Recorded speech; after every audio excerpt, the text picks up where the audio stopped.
တမီးဖြစ်သူကမုံဖုတ်ဆိုင်လေးတစ်ဆိုင်ဖွင့်ကျင်တယ်ဆိုရင်အိမ်မက်လေးမက်ခဲ့ရုံနဲ့တယ်အမေဖြစ်သူကသူမကိုဝက်ပုံမလို့ရက်ဆက်ဆက်ဆဲဆိုခဲ့ပါ၏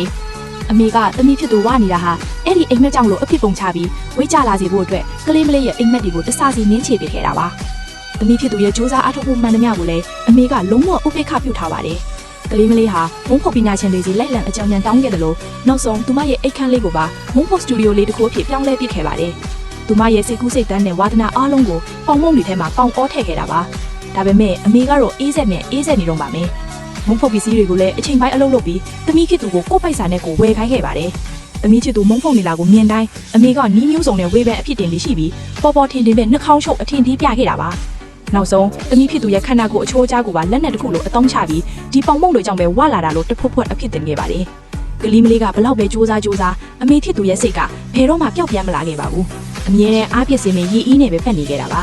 တခါကသမီးဖြစ်သူကရင်တုံပန်းတုံနဲ့လက်လက်ဆက်ဆက်ဖုတ်ထားတဲ့ပေါင်မုံလေးကိုကမ်းလှမ်းတဲ့အခါအမေကဘာအရေးမှမစိုက်ပဲဝိကြေတန်းတလူပဲကိုက်စားရှာပါတယ်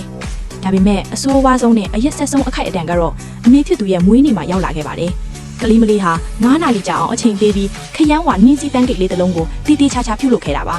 ဘာလို့လဲဆိုတော့သူမအမေကခရမ်းဝါနဲ့ပန်းပွင့်တွေကိုအလွန်ညှက်နိုးလို့ပါပဲ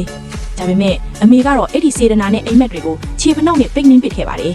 သူမဟာမိမိရဲ့ရင်စွာကိုဘယ်တော့မှတကယ်နားမလည်ပေးခဲ့ပါဘူးကလေးရဲ့အိမ်မက်တွေကိုကိုယုံကြည်မှု self esteem ကိုပါမြေစာမင်းလို့နင်းချေဖျက်ဆီးပစ်ခဲ့တာပါမိဘတွေပြောနေရဲ့ငါကညမ်းတွေကောင်းဖို့လုပ်တာပါဆိုတာတကယ်ပဲသားသမီးတွေအတွက်ကောင်းကျိုးဖြစ်ရဲ့လားရှင်